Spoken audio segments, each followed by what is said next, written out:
Welcome to the iHeart Latin channel, lesson number 16, where we are going to talk about some additional nouns and adjectives of the second declension and possessive adjectives of the first and second declension. So let's just start with our additional nouns and adjectives of the second declension. If you look up here on the board, I have some examples. So the first word you'll see is puer, pueri, meaning boy. Now at first glance, you might be tempted to think this belongs to the third declension because the nominative singular ends in er. But if you look at the genitive singular, which is the word that we always look at to determine which declension a noun belongs to, that ends in a long I, telling us that this noun actually belongs to the second declension, even though the nominative singular ends in er. The rest of the word gets declined exactly the same as any other noun in the second declension. The only thing that's different about it is this nominative singular. There are a handful of nouns and adjectives belonging to the second declension which don't end in us, the masculine words that don't end in us, and this just happens to be one of them. But other than that nominative singular, everything else is the same.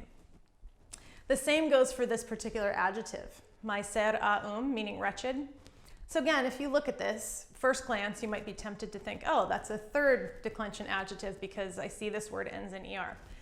But if you look, it's followed by an aum, which tells you no, actually it belongs to the first and second declension. So again, the only thing different about the way that this word is declined is that nominative singular in the masculine. Everything else is exactly the same. So really, when you see these additional nouns and adjectives that belong to the second declension, the only thing you have to remember is, oh, the nominative singular is different. Everything else is the same. So that makes it easy. Okay, now let's talk about possessive adjectives of the first and second declension. I've got some examples here on the board, so let's look at these. Meus aum, meaning my or mine. Noster, nostra, nostrum, meaning our or ours. Tuus aum, meaning your or yours, singular. Wester, westra, westrum, meaning your or yours, plural. So you'll see some similarities to other adjectives that you know. If you look at meus aum, you can see it ends in us aum, and that tells you that it'll be declined just like a regular adjective of the first and second declension, so like magnus or longus aum. And the same goes for tuus aum. So you can see here, us aum, this again will be declined like magnus aum or longus aum, exactly the same, it follows those rules.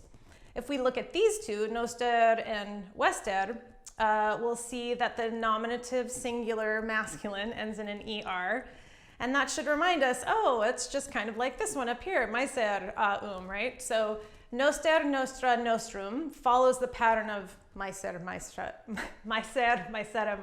miserum, as does wester, westra, westrum. So these three would be declined the same way, in that the only difference is just that masculine nominative singular. So that will end in an er, but the rest follow the pattern of any other first and second declension adjective. So how do we work with possessive adjectives? What do we do with them? How do we translate them? How do we apply them? They follow the same rules as any other adjective. They need to match the thing that they're modifying in gender, number, and case. So I've got a couple sentences up here on the board. Let's go through them together, and we'll see how these possessive adjectives work. So I praise your mother. So if I'm going to translate, I'm just going to start in the same place I always do with the nominative. So who is this sentence about? It's about me. I am the nominative. I am singular. I am first person. Don't need to worry about gender too much when we're talking about first or second person pronouns. We'll kind of just table that for now. What am I doing? I'm praising. If I have first person singular subject, I need to use first person singular verb form here. What tense is this? I'm doing the praising right now, so this is the present tense. Can I say I praise who or what? Yes, I praise your mother. So here is my accusative. Mother is singular and she is feminine. So the word your. In this sentence, the word your is acting like an adjective. It's answering the question whose mother. An adjective will always answer one of four questions. What kind, which, whose, how many.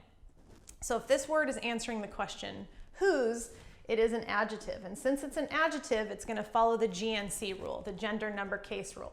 So if I've got an accusative singular feminine noun here that it's modifying, I need accusative singular feminine form of this possessive adjective. So let's put this all together. So what word is going to come first? Can I put these two into one? Yes, I can put those two into one because my verb ending will tell me who's performing the action. So let me start with my accusative. Well, actually, I should determine, is this an adjective of quality or quantity? Well, it's definitely not quantity, right? It's not telling me how many mothers I have. So it's a quality. It will come after. So let me put my accusative first. So what is an accusative singular feminine ending for mother? Mater, matris. That's a third declension noun, so it would be matrem. All right, now I need to find the correct word to use for your. So I'll look over here on my list. I'm talking about one person's mother. So I'm going to use this one, to us a And so which one will I use? Will I use second declension masculine endings, first declension feminine, or second declension neuter endings? Would I use the us, the a, or the I'm going to use first declension feminine endings because this word is feminine. So it would be, let's see, in the first declension, an accusative singular ending would be am. So it would be to And then how do I say I praise? Well, we know it is laudo.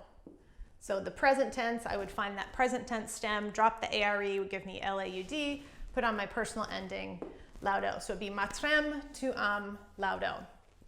Okay, let's look at this one here. They praise my soldiers. So who or what is this sentence about? It's about they. Here's my nominative. It is plural, third person. Again, don't have to worry too much about gender right now. Here is my verb. So we're going to use third person plural endings here because I have a third person plural subject. I need a third person plural verb ending here. Again, this is present tense. Can I say they praise who or what? Yes, they're praising the soldiers. So here is an accusative. This word is plural. And is it masculine, feminine, or neuter? It is masculine. It's in the third declension. And then I have the word my. Again, this word is acting like an adjective because it's answering the question whose whose soldiers, my soldiers. So since I have an accusative plural masculine accusative here, or direct object, I need an accusative plural masculine version of this adjective here. So again, I ask myself, can I put these two words together? Yes, indeed I can, because the ending will tell me who's performing the action. And same thing, am I going to put the word my before soldiers or after? Well, it's a quality, not a quantity. So soldiers is going to come first. So an accusative, plural, masculine ending for soldiers in the third declension would be es. And then the word my. So I need an accusative, plural, masculine ending for the word my. And I see here, me us a is my word for my. So am I going to use second declension masculine, first declension feminine, or second declension neuter endings? Well, I need to use the second declension masculine because this word is masculine, and this is the word that my is modifying.